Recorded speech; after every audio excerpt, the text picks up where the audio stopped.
আমি দীর্ঘ প্রায় ৩০-৩৪ বছরের মতো ঢাকা থাকলাম। ঢাকার থেকে অনেক ধরনের চাকরি বাকরি করছি, কিন্তু আমার মন বুঝছে না। পরে আইলাম সিলেট, মুরব্বী চা নাও। পরে মনে করলাম যে একটা চার দোকান দিয়া বইতে, যা আছে কপালে, আল্লাহ যদি ভালো লিখে থাকে ভালো হইব, আর যদি খারাপ লিখে থাকে তাহলে খারাপ হইব। তো ও যে দেখ রে ঘরটা, আগে ও খালি ও ছোটো ঘরটা চাইছি সততা এবং নিষ্ঠার সাথে ব্যবসা করার লাগে।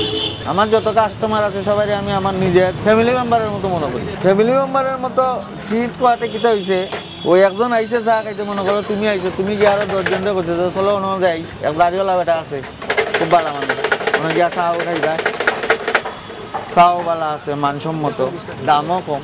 তো আর কি 9-10 বছর যদি ব্যবসা করলাম আল্লাহর রহমতে, এখন মোটামুটি সিলেট শহর সারা বাংলাদেশ পর্যন্ত, বিদেশে যারা গেছে লন্ডন আমেরিকা, তারাও আমার লইয়া অনেক সময় অনেক ধরনের মন্তব্য করে, ফেসবুকে করে, ইনস্টাগ্রামে করে। অ্যাকচুয়ালি আমার দোকানটা ধীরে ধীরে যখন জনপ্রিয়তা পাইছে, তখন দেখা যায় যে স্কুলের ছোটো ছোটো বাচ্চা কাচ্চা লাইও সিগারেট লওয়ার লাগি, ছোটো ছোটো বাচ্চা কাচ্চা যখন আয় আমার কাছে, তখন আমার কাছে খারাপ লাগে যে বাবা এখানে যদি আমার পোয়াগু থাকতো, বা আমার বাতি যাও যদি আইও, বা আমার বাগনাও যদি আইও। তো এই হিসাব করে চিন্তা করলাম যে আমি যদি এই উদ্যোগটা নিই, হয়তো আমার দেখা থেকে অন্য অন্য যারা আছে তারাও হয়তো এই ধরনের একটা ডিসিশন নিব যে না, আমরা বাচ্চা কাচ্চার কাছে সিগারেট টিকেট বেচতাম না। আর সরকারের তো একটা রুলসও আছে যে 18 বছরের নিচে কারো কাছে সিগারেটটা বেচা সম্পূর্ণ নিষিদ্ধ।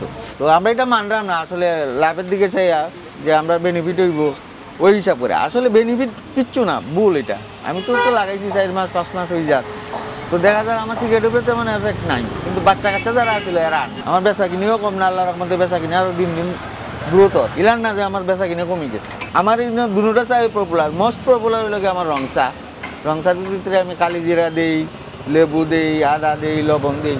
তো অনেক দেখা যায় যে অসুস্থ হয়ে আছে, চা একটা রং চা দিলাও, তোমার চা খাইয়ে ভালো হয়ে যায়। সপ্তাহ বেশি বেশি করে দিলে দেখা যায় 1-2 দিন খাইয়া ভালো হয়ে যায়। ওরা কাছে চা মজা আছে, জাদু আছে। ও সারা সিলেটেও যদি মানুষ না থাকে, তাহলে আল্লাহর রহমতে আমার দোকানে মানুষ থাকে না। এটার পাশাপাশি তো আমি অন্য কিছু করি না, মাঝে মধ্যে 2-একটা ইসলামিক ভিডিও বানাই, ইউটিউবে আপলোড দিই, টিকটকে দিই, ফেসবুকে দিই, ইনস্টাগ্রামে দিই। ও আর মানে এটা টাইম পাস আর কি, বুঝো না?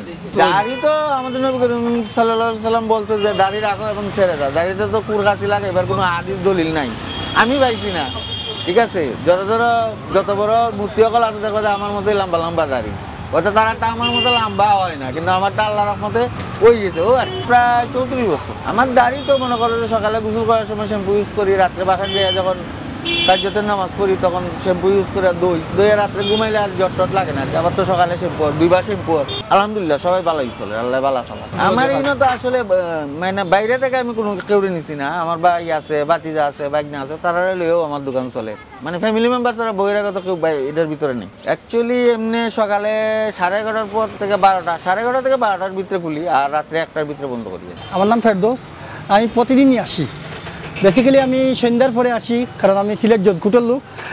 আর আজকে তো শুক্রবার, এই জন্য বিকালবেলায় আসছি। আর আলহামদুলিল্লাহ সাথে কেন কন্টিনিউ আমি কেন অনেক লোক আছে, চাটা অসাধারণ।